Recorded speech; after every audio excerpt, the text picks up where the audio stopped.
Hi, this is Brian. Welcome back to another Heroic Plus One.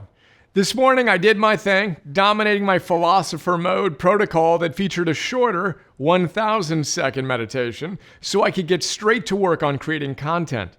For curious souls, I wrote the last plus one in Dropbox on my phone while still in airplane mode, while still sitting in my meditation posture with the PEMF and Nano V doing their thing. Then I spent 90 minutes reading Learn How to Lead to Win by retired U.S. Navy Admiral Mike Manazar. I got that book on the recommendation of the same friend who recommended I read Jim Mattis's Call Sign Chaos. Note number one, they are both fantastic books on leadership. Note number two, Admiral Manazar reminds me of Admiral McRaven, only instead of SEAL stories, he gives us Top Gun fighter pilot stories equals awesome. Note number three, check out our notes on McRaven's Make Your Bed, Sea Stories, and the Hero Code. Now, by the time I'd hit the 90-minute deep work mark this morning, I'd already banged out my 101 burpees. As I hammered out the 101st burpee for the day, I knew I was going to write a plus one to talk about why I make my last set of burpees a set of 13 reps. So, I grabbed my computer, I opened up a fresh paper document, plus one title, Lucky Number 13.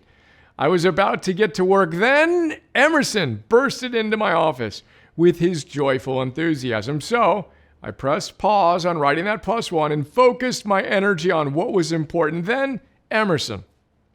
We chatted about his plans to prepare for his next big chess tournament.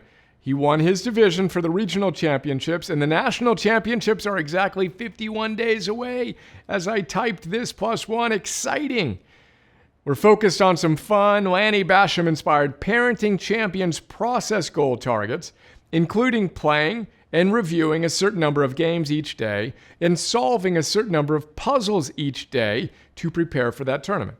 I ended our awesome chat with tears in my eyes as I told Emerson just how much I appreciate him and let him know how much fun I am having seeing him flourish. I reminded him that nothing gives me greater joy than doing everything I can to support him in creating an amazing life. It was a sweet, special moment. Target swipes respond to bid from Emerson. Target swipe micro moment of awesome with Emerson. Target swipe big wrestle hug with Emerson. So, Emerson was on his way out of my office when Eleanor burst through the door and asked me to check out the house she built. Perfect. Time to respond to a bid from Eleanor and create a micro moment of awesome with her as I shifted my focus to the next win. Target swipes, respond to bid from Eleanor, micro moment of awesome with Eleanor, big hug with Eleanor, swipe, swipe, swipe.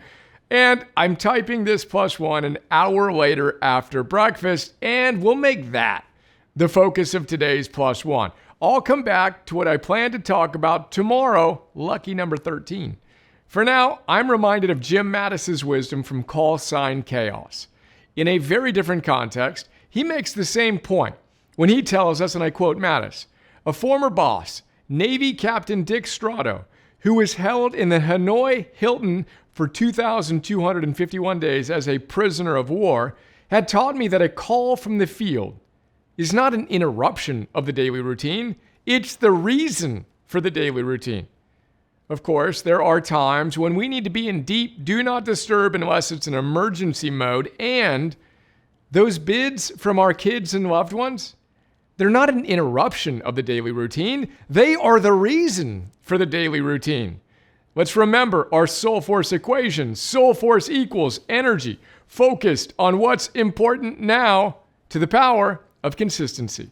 And let's activate it by focusing on what's important now, all day, every day, especially today.